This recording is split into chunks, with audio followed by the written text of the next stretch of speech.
From the preceding, it is clearly evident that in that happiness which proceeds from the divine vision, every human desire is fulfilled according to the words of the psalmist, who fills your desire with good things, and every human endeavor finds its consummation there. This is evident from running through the details, for there is a certain desire of man, inasmuch as he is intellectual, for the knowledge of truth.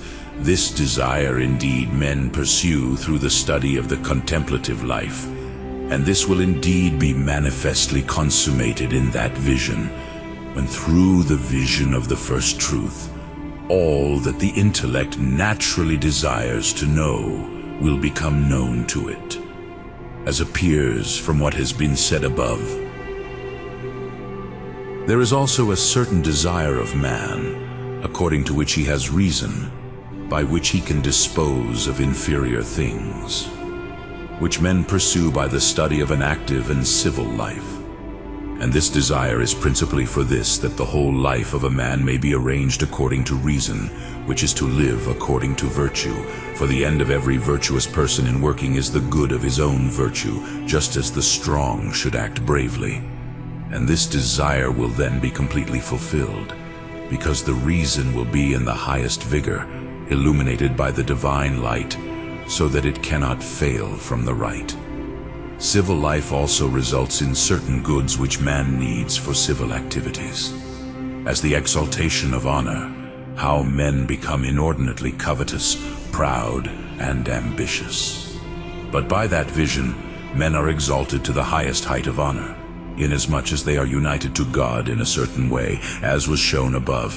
And for this reason, as God himself is the King of the ages, so also the kings who are united to him are called blessed. Revelation 20:6. They will reign with Christ. Civil life also attains another desirable thing, which is the celebrity of fame, through the disordered appetite of which men are said to be eager for empty glory. And the blessed are rendered famous by that vision, not according to the opinion of men, who can and are deceived, but according to the truest knowledge both of God and of all the blessed. And that is why that happiness is most frequently called glory in the Holy Scriptures, as it is said in the Psalm, "The saints shall rejoice in glory." There is also another thing desirable in civil life, namely wealth, through the disordered appetite and love of which men become illiberal and unjust. And in that happiness is the sufficiency of all goods, inasmuch as the blessed enjoy him who comprehends the perfection of all goods.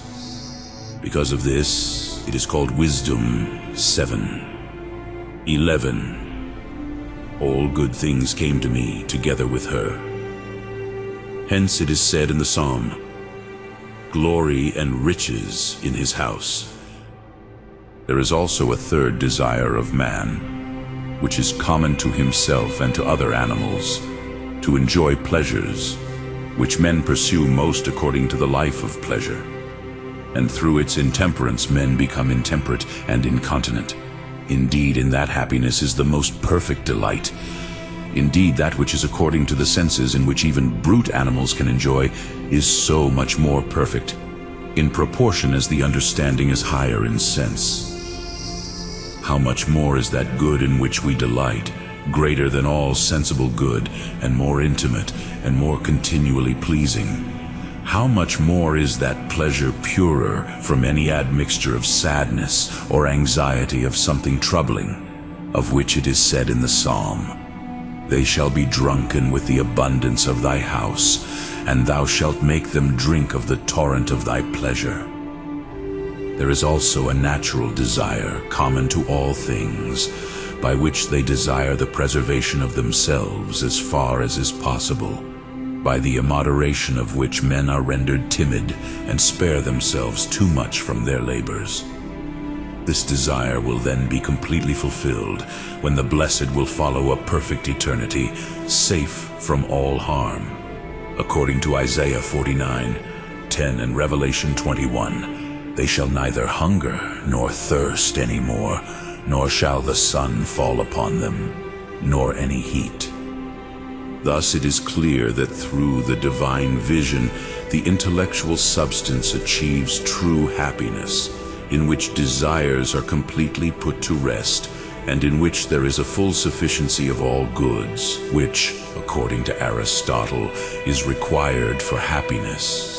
Wherefore also Boethius says that happiness is a state perfected by the gathering together of all good things.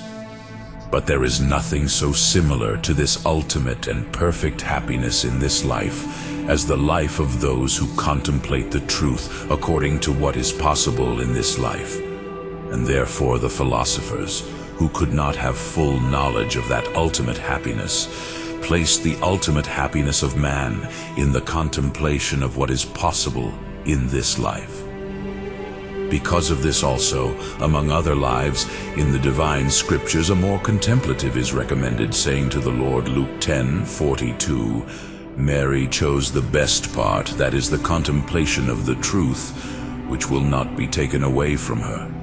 For the contemplation of the truth begins in this life, but is completed in the future.